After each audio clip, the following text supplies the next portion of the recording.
힘든 순간들도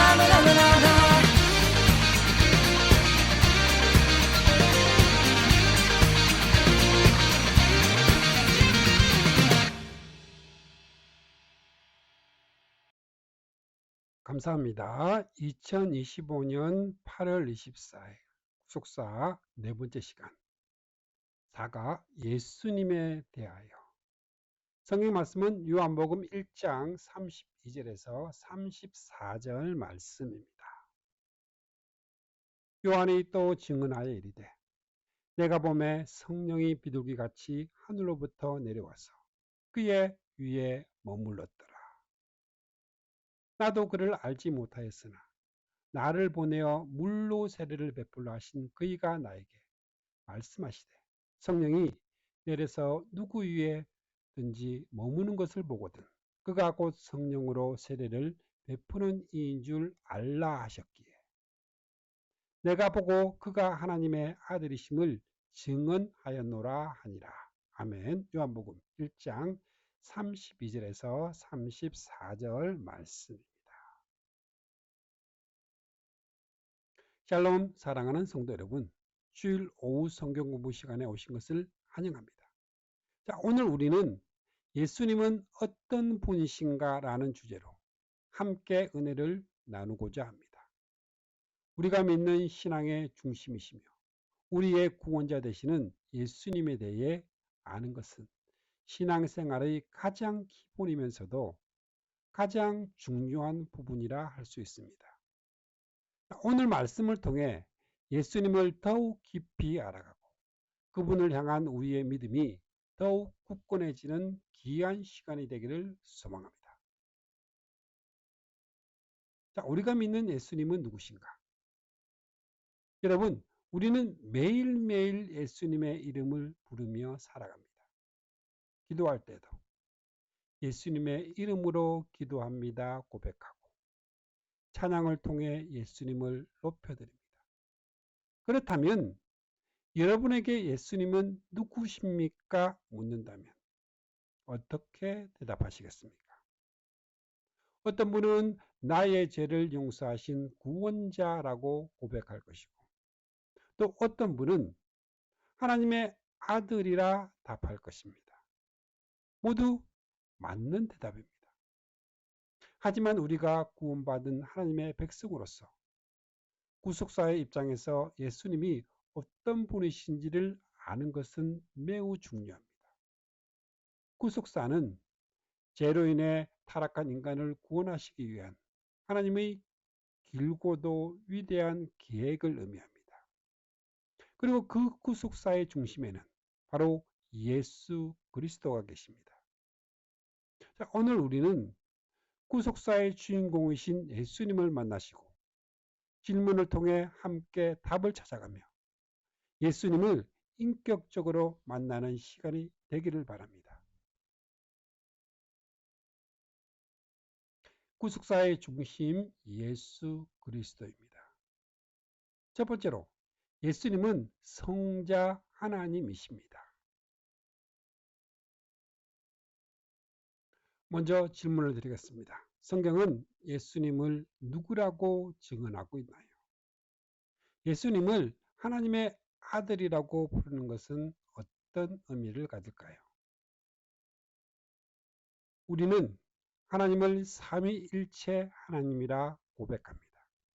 성부, 성자, 성령 하나님은 한 분 하나님이시지만 각각 고유한 위격을 가지고 계십니다. 자, 이 가운데 예수님은 바로 성자 하나님이십니다. 자, 요한복음 1장 1절은 태초에 말씀이 계시니라. 이 말씀이 하나님과 함께 계셨으니 이 말씀은 곧 하나님이시라 증언합니다. 자, 여기서 말씀은 예수 그리스도를 가리킵니다. 예수님은 태초부터 하나님과 함께 계셨고 그분 자신이 바로 하나님이라는 것입니다.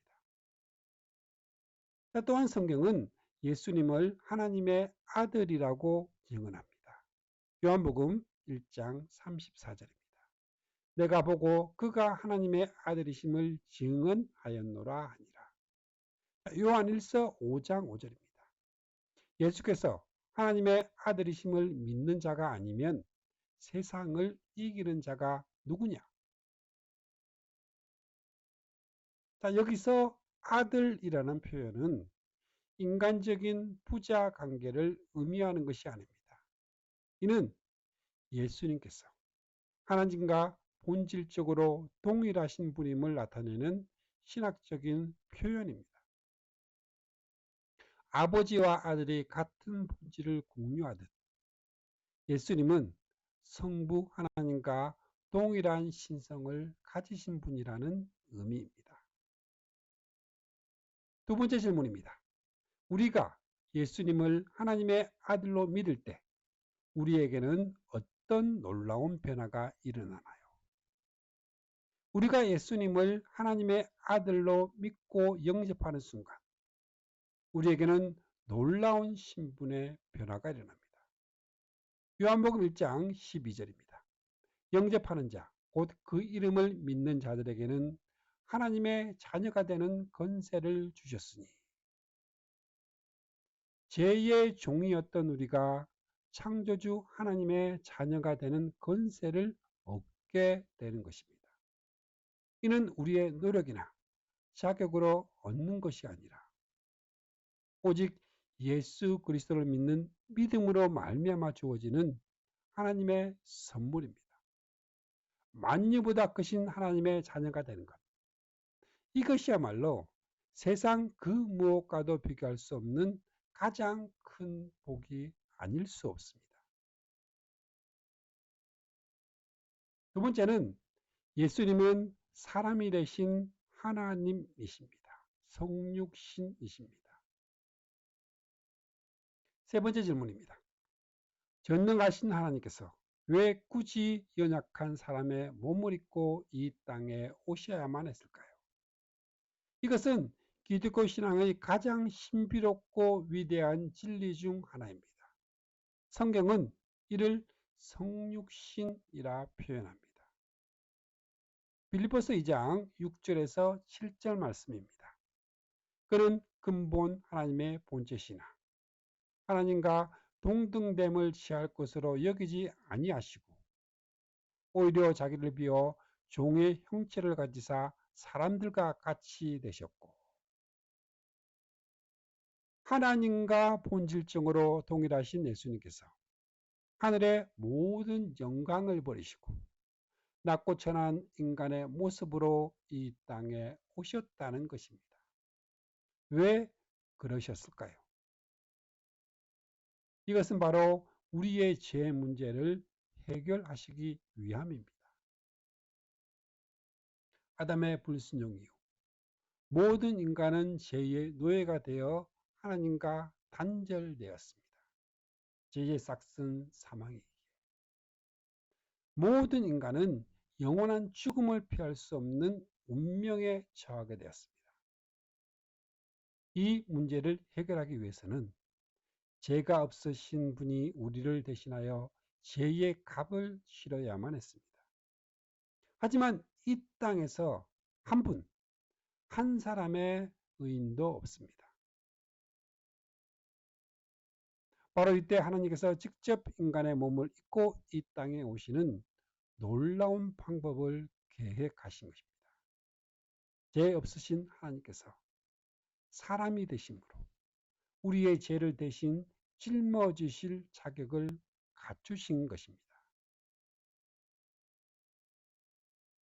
세 번째는 예수님은 우리의 구원자, 그리스도이십니다. 네 번째 질문입니다. 예수라는 이름의 뜻은 무엇이며 그리스도라는 칭호는 구체적으로 어떤 직분을 의미할까요? 예수님의 이름과 칭호에는 그분의 사명이 명확하게 담겨 있습니다. 마태복음 1장 21절입니다. 아들을 낳으리니 이름을 예수로 하라. 이는 그가 자기 백성을 그들의 죄에서 구원할 자이심이라 하니라. 예수라는 이름의 뜻은 바로 자기 백성을 그들의 죄에서 구원할 자입니다. 이름 자체가 그분의 정체성이자 사명인 것입니다. 그렇다면 그리스도는 무슨 뜻일까요? 그리스도는 헬라어이며 구약의 히브리어 메시아와 같은 뜻으로 기름 부음을 받은 자라는 의미입니다. 구약 시대에는 특별한 직분을 맡길 때 머리에 기름을 붓는 의식을 행했습니다. 대표적으로 세 가지 직분이 있었습니다. 바로 왕, 제사장, 선지자입니다. 자, 왕은 백성을 다스리고 보호하며 악의 세력으로부터 승리를 가져오는 직분입니다. 자, 예수님은 만왕의 왕으로 오셔서 사탄의 권세를 깨뜨리시고 우리를 죄와 사망의 권세에서 해방시켜 주셨습니다.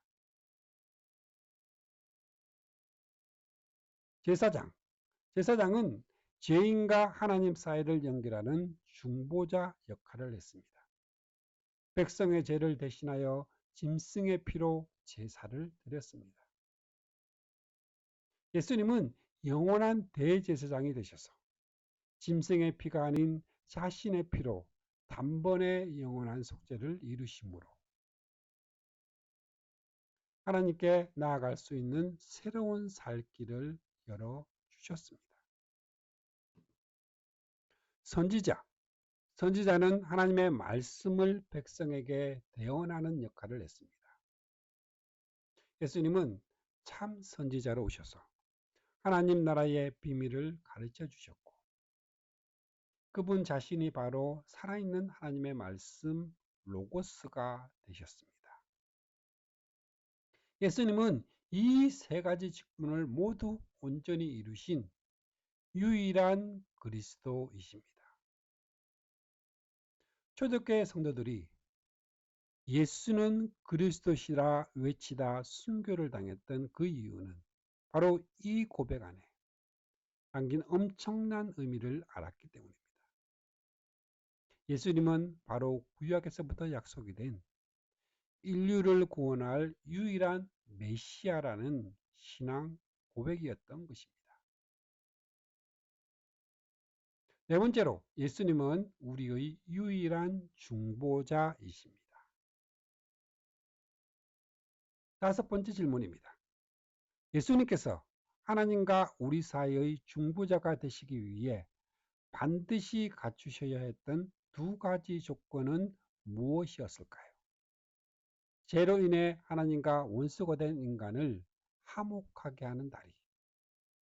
중보자가 되기 위해서는 두 가지 자격을 반드시 갖추어야 합니다. 디모데전서 2장 5절입니다.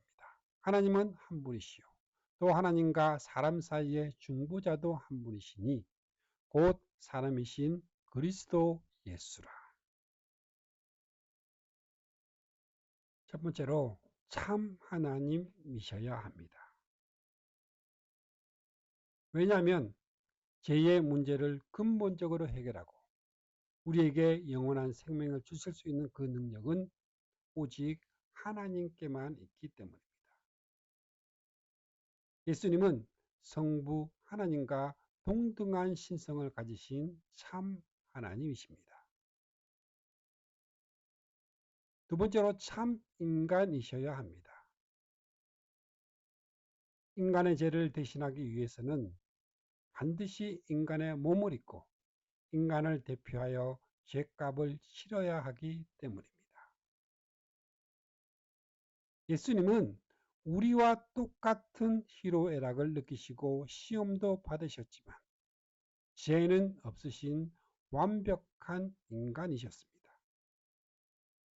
이처럼 예수님은 100% 하나님이시면서 동시에 100% 인간이신 신성과 인성을 모두 가지신 유일한 분입니다.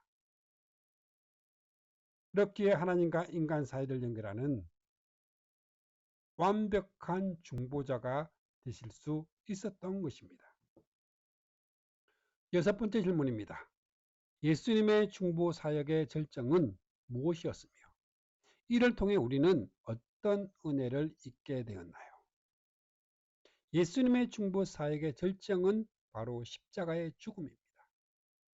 예수님께서는 우리의 모든 죄와 허물을 대신 짊어지시고 우리가 받아야 할 하나님의 모든 진노와 심판을 십자가 위에서 남김없이 받으셨습니다.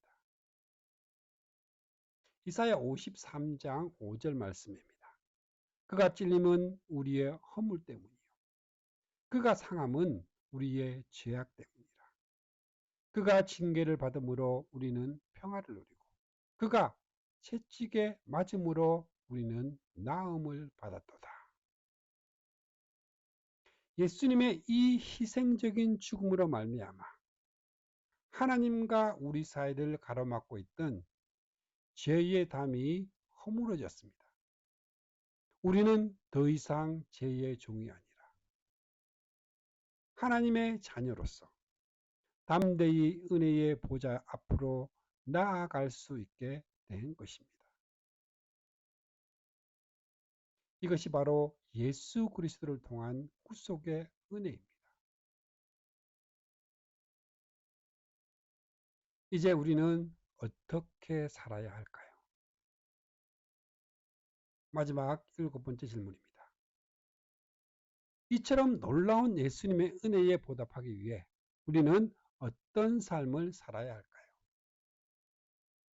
지금까지 우리는 구속사의 관점에서 예수님이 어떤 분이신지를 살펴보았습니다. 성자 하나님이시며 사람이 되신 하나님이시고 우리의 구원자 그리스도이시며 유일한 중보자이신 예수님. 그분의 사랑과 희생은 우리가 평생을 다해도 다 갚을 수 없는 은혜입니다. 그렇다면 이제 우리는 어떻게 살아야 할까요? 우리는 주님을 따르는 제자의 삶을 살아야 합니다.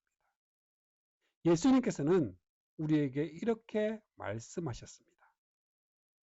마태복음 16장 24절 말씀입니다. 이에 예수께서 제자들에게 이르시되 누구든지 나를 따라오려거든 자기를 부인하고 자기 십자가를 지고 나를 따를 것이지라. 제자의 삶은 구체적으로 무엇일까요? 자기를 부인하는 삶입니다. 내 생각, 내 경험, 내 욕심을 내려놓고 오직 하나님의 말씀과 뜻을 따르는 삶입니다. 두 번째는 자기 십자가를 지는 삶입니다. 신앙생활 가운데 겪는 고난과 역경을 피하지 않고 그것이 주님께서 내게 허락하신 목임을 인정하며 기꺼이 감당하는 삶입니다.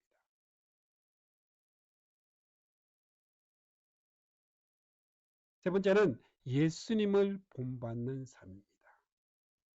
예수님의 성품과 삶의 방식을 닮아가는 것입니다.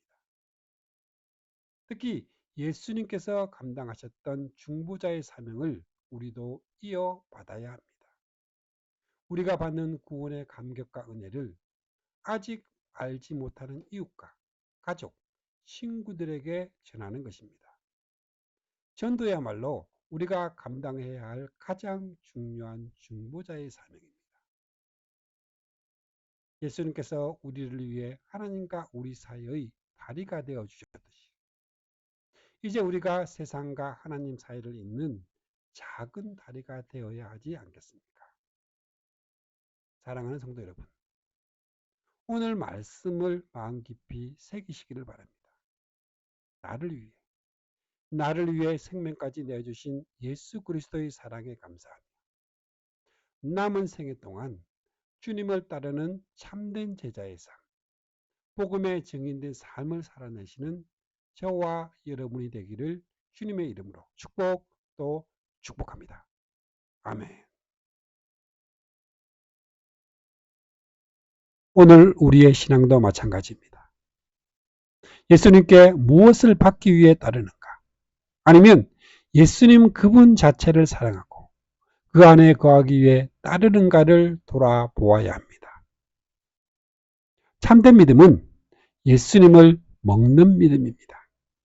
그분을 내 삶에 받아들이고 그분의 뜻을 따라 살며 그분 안에 거하는 삶을 사는 것입니다. 예수님은 오늘도 우리에게 생명의 떡으로 자신을 주십니다.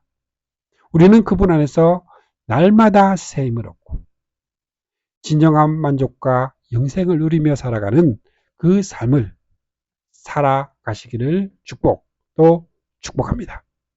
아멘.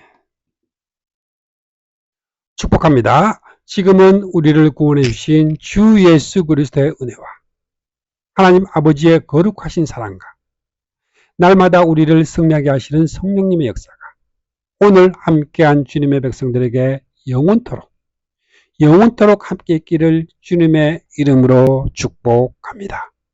아멘.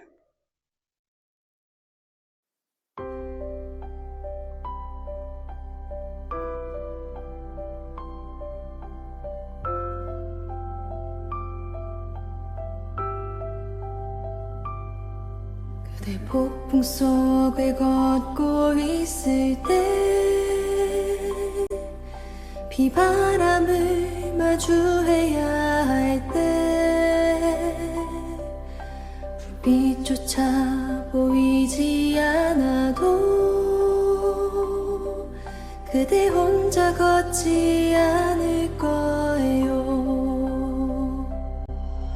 두려움 앞에서 하늘을 보아요. 외로운 그대여 걱정 마요.